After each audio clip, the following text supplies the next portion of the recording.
At 12 years old, I started bleeding with the moon and beating up boys who dreamed of becoming astronauts. I fought with my knuckles white as stars and left bruises the shape of Salem. There are things we know by heart and things we don't.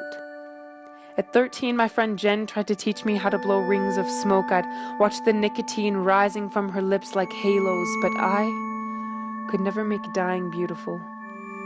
The sky didn't fill with colors the night I convinced myself veins are kite strings you can only cut free. I suppose I love this life, in spite of my clenched fist.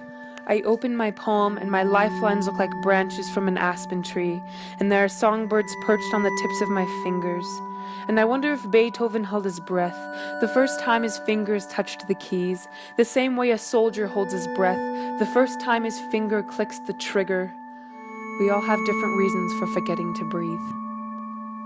But my lungs remember the day my mother took my hand and placed it on her belly and told me the symphony beneath was my baby sister's heartbeat, and I knew life would tremble, like the first tear on a prison guard's hardened cheek, like a prayer on a dying man's lips, like a vet holding a full bottle of whiskey, like an empty gun in a war zone. Just take me. Just take me. Sometimes the scales themselves weigh far too much.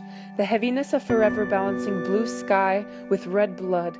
We were all born on days when too many people died in terrible ways, but you still have to call it a birthday. You still have to fall for the prettiest girl on the playground at recess and hope she knows you can hit a baseball further than any boy in the whole third grade. And I've been running for home, through the windpipe of a man who sings while his hands play washboard with a spoon on a street corner in New Orleans, where every boarded up window is still, painted with the words, "We're coming back," like a promise to the ocean that we will always keep moving towards the music, the same way Basquiat slept in a cardboard box to be closer to the rain. Beauty, catch me on your tongue.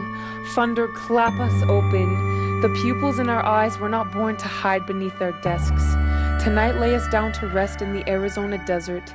Then wake us washing the feet of pregnant women who climbed across the border with their bellies aimed towards the sun. I know 1,000 things louder than a soldier's gun. I know the heartbeat of his mother. Don't cover your ears, love. Don't cover your ears, life. There is a boy writing poems in Central Park, and as he writes, he moves and his bones become the bars of Mandela's jail cells stretching apart.